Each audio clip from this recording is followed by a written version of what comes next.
Bertempat di lokasi yang strategis di tengah kota Sukoharjo, salah satu elemen penting dalam memudahkan mahasiswa untuk memenuhi kebutuhan perkuliahan, tempat tinggal, kebutuhan sehari-hari, dan berwisata.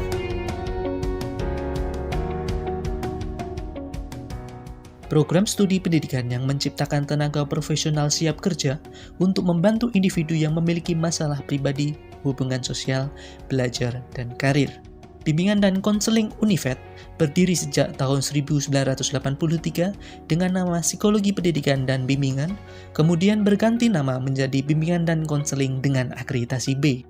Lebih dari 1.800 alumni lulus dari BK Univet dengan mayoritas sebagai guru, pengawas pendidikan, dan kepala sekolah. Melalui dosen-dosen yang minimal bergelar magister dan syarat akan pengalaman, kurikulum dirancang secara komprehensif untuk menciptakan mahasiswa yang terampil, komunikatif, berdaya saing, dan profesional. Beberapa kegiatan perkuliahan yang dilakukan dalam menumbuhkan dan mengembangkan profesionalitas mahasiswa antara lain layanan klasikal, konseling individual, konseling kelompok, bimbingan kelompok, instrumen tes dan non-tes, pengembangan media, seminar dan workshop BK, dan pengadministrasian. Segudang prestasi pun sudah ditorehkan mahasiswa di berbagai daerah di Indonesia seperti juara umum media pembelajaran tingkat nasional tahun 2017, finalis Indonesian Counseling Competition 2019, Perparprov 3 2018 Surakarta cabang atletik kategori 1.500 putra, juara futsal antar perguruan tinggi se-Jawa Bali tahun 2017 dan 2018. Munculnya prestasi salah satunya dipengaruhi oleh terpenuhinya fasilitas dari bimbingan dan konseling seperti laboratorium bimbingan dan konseling terstandar, ruang micro teaching terstandar, ruang kelas yang nyaman, perpustakaan pusat dan prodi yang memiliki lebih dari 8.000 koleksi buku cetak maupun elektronik, ruang dosen, dan unit pengembangan karir dan alumni. Selain itu, masih ada fasilitas umum seperti parkiran yang luas, lapangan untuk berolahraga, dan berbagai unit kegiatan mahasiswa sebagai wadah pengembangan diri mahasiswa. Ayo, Bergabung bersama kami.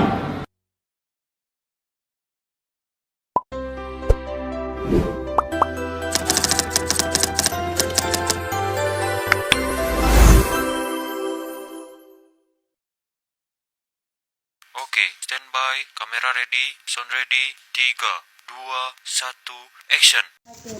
Halo adek. Ini namanya siapa nih? Kesha. Kesha kira-kira umurnya berapa? 7 tahun. 7 tahun. Kesha, hari ini Kak Dian mau ngajak Kesha main hewan-hewan. Kira-kira Kesha mau nggak? Mau. Oke. Jadi gini Kesha, kalau semisal Kak Dian ini udah punya banyak mainan nih. Nah, semisal Kesha Kak Dian suruh pilih satu hewan yang menurut Kesha itu sangat mirip sama Kesha.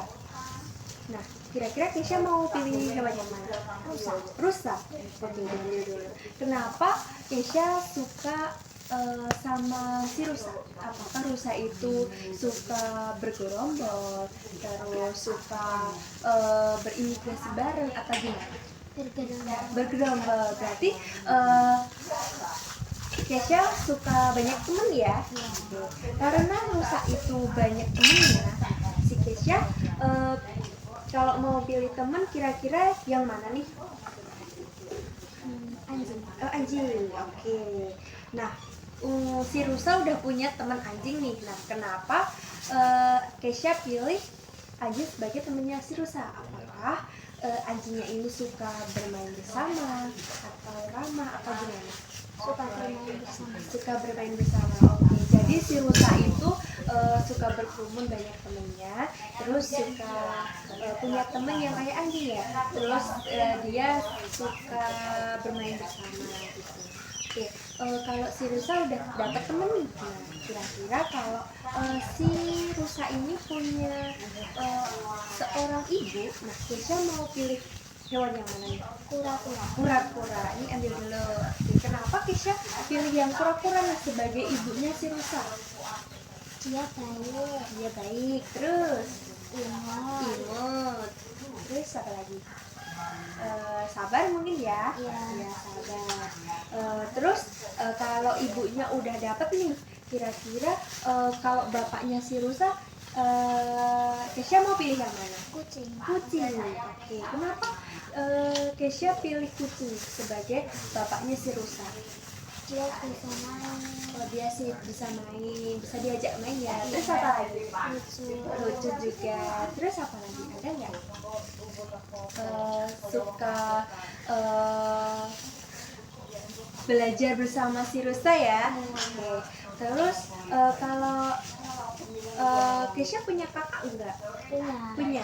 Kalau kalau Kesha pengen cari hewan yang jadi kakaknya si rusa, Kesha mau pilih yang mana? Singa. Singa.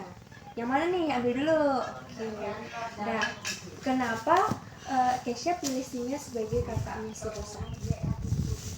Apakah singa itu orangnya berani atau gimana? Dia berani. Dia berani. Jadinya si singa ini suka bantu si rusa enggak? Bisa. Bisa. Biasanya bantuin apa? Belajar atau gimana? Belajar. Belajar juga. Terus bantuin melindungi juga nggak sih? Iya, melindungi juga. Oke. Kalau hubungan kalau seekor kura-kura nih, kura-kura itu biasanya kan tadi sebagai ibunya ya. Nah, itu biasanya kalau ini semua berada. Ini kan temannya ya, temannya. Terus si rusa ini kan kamu tadi. Iya. Terus tadi bapaknya yang mana? Bapaknya yang kucing ya? Iya. Ya, kucing. Nah, ini si kura-kura, terus si kucing. Ini kalau sama si rusa biasanya kalau jadi satu rumah, nah itu gimana? Apakah sering marah-marah si kuranya atau enggak ya? Terus kalau si bapak ini kan katanya tadi suka bermain.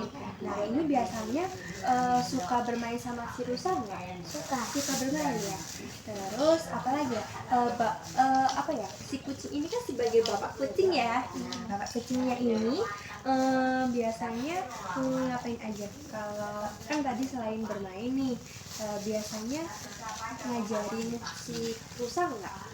Ngajarin belajar, ngajarin banyak hal. Tadi kalau singa tadi apa? Kakaknya ya? Kakak gimana sama si rusa? Apakah kakaknya ini suka, kan kalau singa suka tadi berani. Nah, ini melindungi si rusa enggak? Melindungi ya. Oke, jadi keluarga si rusa ini baik-baik aja ya berarti ya. Sama nih temannya ini kan anjing tadi nih. Nah, kan biasanya main sama si rusa. Nah, itu kira-kira si anjing ini pernah nakalin rusa enggak? Enggak ya.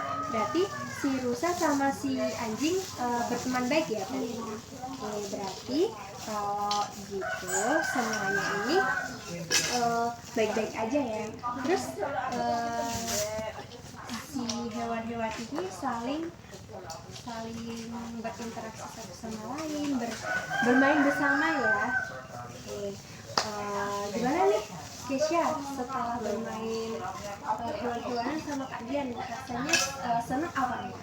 Seneng ya. Oke, nanti untuk selanjutnya nanti bisa bermain lagi sama Kak Dian. Hari ini udah selesai, si rusa udah punya keluarga, punya ayah, ibu, punya kakak ya tadi ya, kakak yang saling support, terus temen juga ya tadi nggak nakalin si rusa juga. Kalau gitu cukup. Ya, makasih ya tadi udah main bersama sama kami.